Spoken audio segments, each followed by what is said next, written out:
بسم اللہ الرحمن الرحیم۔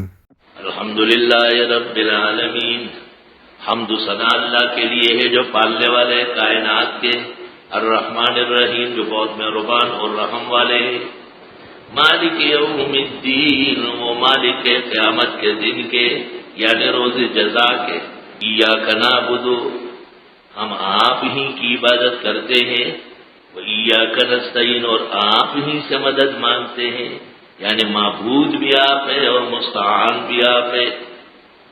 التعبد عبادت کے معنی ہے کمال تذلل، کمال تذلل، ہاتھ باندھے ہیں۔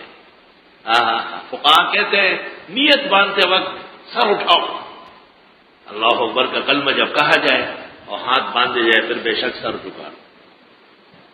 پہلے سر جھکانا مکروہ ہے کیونکہ اللہ کی عظمت کا وقت ہے، لیکن جب نماز شروع ہو جائے تو بندے کی عاجزی کا وقت شروع ہو گیا، اب سر لٹکا لے بے شک، ایسے بھی نہ لٹکائے کہ بوڑھا پونا پرو ہے، ہر چیز میں اعتدال کی ضرورت ہے۔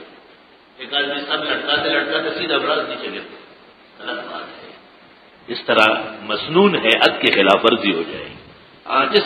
جس طرح بعض لوگ نیت مانتے نیچے دیکھتے ہیں، منع فرمایا یعنی قبلے کی طرف یا سامنے دیکھیں، انگلیاں نہ بند کرے، یہ سجدے کی حالت ہے، نہ کھولے یہ رکوع کی حالت ہے، بلکہ تنشر الاصابع، ترمذی میں تنشر اے تترک علی حالہ، تترک۔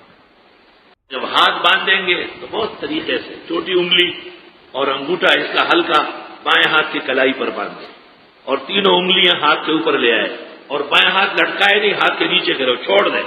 یہ جو جس جگہ ہاتھ پہنچ گیا یہ سنت مقام، تحت سنت، یہ سنت جگہ۔ یہ نہیں کہ آپ ہر نماز میں اپنے ناف کو ٹٹولتے رہے کہ کہاں چلا گیا، اس کی ضرورت نہیں ہوتی۔ اور ہاتھ اس طرح بند نہ کرے، دائیں ہاتھ بائیں پہ۔ ہاں قمیض جب آپ پہنے تو بے شک الٹا پہنے، یہ بہت اچھی عادت ہے۔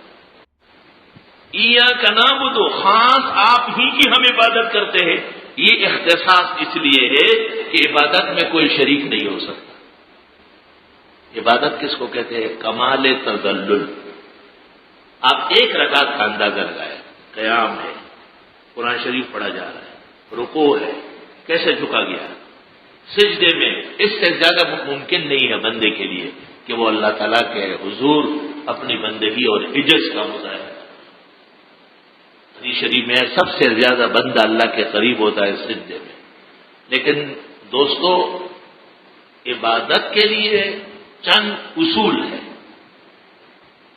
عبادت خیالی اور اختراعی نہیں ہو سکتی، عبادت وحی سے اور اتباع سے بنتی ہے۔ کوئی بھی عبادت ایسی نہیں کہ جس میں انسان کو چھوڑا گیا کہ آپ جس طرح چاہے کریں۔ امام ابو حنیفہ نے جب یہ فتویٰ دیا کہ اگر فرض واجب سنت مؤکدہ میں کسی نے پہلے قاعدے میں درود شریف پڑھ لیا، مفتابی یہ ہے کہ اللہم صلی علی محمد تک پڑھا، غلطی کر دی، اس سے جسو کرے گا ورنہ یہ نماز دوبارہ پڑھنی پڑے گی۔ الخیرات الحسان فی مناقب ابی حنیفہ عن نعمان میں ابن حجر شافی حیثمی نے یہ واقعہ لکھا ہے، اور انہی کے حوالے سے ابن عابدین نے فتاوی شام جلد اول سجود صحبہ میں نقل کیا ہے کہ امام اعظم امام ابو حنیفہ نے خواب میں ختم المرسلین کی زیارت کی، اور آن حضرت صلی اللہ علیہ وسلم نے فرمایا کہ اے ابو حنیفہ، جس نمازی نے فرض واجب و سنت مؤکدہ کے پہلے قاعدے میں مجھ پر درود پڑھا، آپ نے اس پر سے نسو واجب کر لیا، کیوں؟ حضرت نے کہا کہ اس لیے کہ نہ آپ کا عمل ہے اور نہ آپ کا قول ہے، اور امتی آپ کے قول و فعل کے خلاف نہیں کر سکتا۔ آگے لفظ کیا ہے؟ فتبسم رسول اللہ صلی اللہ علیہ وسلم ودعا له ببرکت العلم، حضرت مسکرائے اور دعا فرمائے کہ اللہ ابو حنیفہ کے علم کو قیامت تک امت کے لیے مفید بنائے، اسی کا مظہر ہے۔ 150 ہجری میں امام ابو حنیفہ فوت ہو چکے ہیں، اور ہنوز امر رحمت در فشانت مہو میں خانہ ہو مہرے نشانت، سب کرامات و فیوز و فقہ برقرار ہے الحمدللہ۔ ایاک نعبد اللہ اکبر بخاری شریف اور مسلم شریف میں ہے، اور ترمذی اور ابو داؤد میں تو ہے ہی ہے کہ صحابہ نے آپ سے کہا قد عرفنا السلام علیکہ، سلام کا تو پتہ چل گیا. آپ نے بیان فرمایا تحیات پہ السلام علیکہ ایھا النبی ورحمۃ اللہ وبرکاتہ. کیف نصلی، درود کیسے پڑھے؟ تو آپ نے یہ نہیں فرمایا کہ او ہو اتنے سال بعد کوئی اعلیٰ حضرت آئے گا اور اپنا درود بنائے گا تو تم نہیں بنا سکتے ہو، اور اتنے بدعتی آئیں گے اور وہ فیکٹریاں لگائیں گے مشینیں درود و سلام کی، تو تم لوگ ایک چھوٹا سا درود. آپ نے فرمایا قولوا اللہم صلی، میں بتاتا ہوں تو پڑھنا پڑے گا، آپ کے بنائے ہوئے پر اللہ ثواب نہیں دے گا. تو صحابہ کو درود بنانے کی ضرورت نہیں تھی اور ان کو تھی. بقی عقل و دانش بباعث گریز، اس عقل و فہم پر ماتم کرتے ہیں. اور بدعت کس کو کہتے؟ اسی کو تو کہتے ہیں کہ نبی اور صحابہ پر اٹیک کر لیا جائے، چڑھائی کر لی جائے. تو کہتے ہیں کہ تعبد کے لیے، شرعی عبادت کے لیے 3 چیزیں درکار ہیں: کم، کیف اور عین. کم کتنی ہونا آگے پتہ ہونا چاہیے، کیفیت کیا ہوگی اور اس کا موقع محل کیا ہوگا. کم، کیف اور عین. نبی کی دعاؤں میں درود شریف ہے ان اللہ و ملائکتہ کی آیت نہیں. نبی صلی اللہ علیہ وسلم کی امت کو ثواب بخشنے کے طریقے ہیں، مگر اس میں پہلی رات اور 10ویں، تیجا اور چیلم، برسی اور عرس، اس جیسی چیزیں موجود نہیں ہیں. کم، کیف، عین سے خارج چیزیں ہیں، قطعاً عبادت نہیں کرتی. یہ فرق ہے السنی اور المبتدع. کسی زمانے میں یہ چیزیں ایجادی نہیں ہوئی تھی، یہ پیدا ہی نہیں ہوئے تھے. تو امام اعظم سے پوچھا گیا من السنی، سنی کس کو کہتے ہیں؟ خلاصۃ الفتاوی میں آپ نے کہا من یفضل الشیخین ویحب الختنین ویری المسح علی الخفین، جو ابو بکر اور عمر کو اس امت کے افضلین انسان مانے اور عثمان و علی دونوں دامادوں سے محبت کرے اور موضوع پر، شرعی موضع پر مسح کے قائل، اس کو کہیں گے سنی.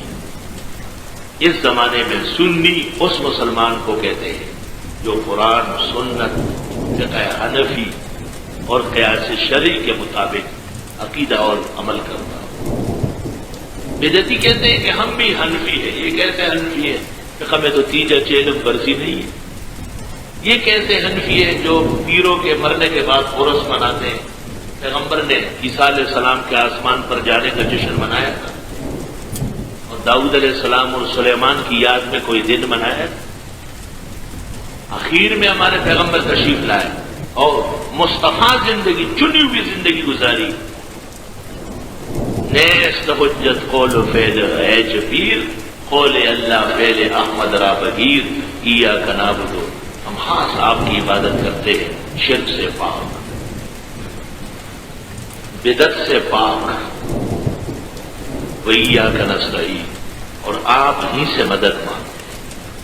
دستور ہے کہ آدمی پہلے کچھ پڑھ لیتا ہے قرآن شریف، کچھ رکعات نوافل، کچھ صدقہ اور خیرات، اس کے بعد دعا کرتا.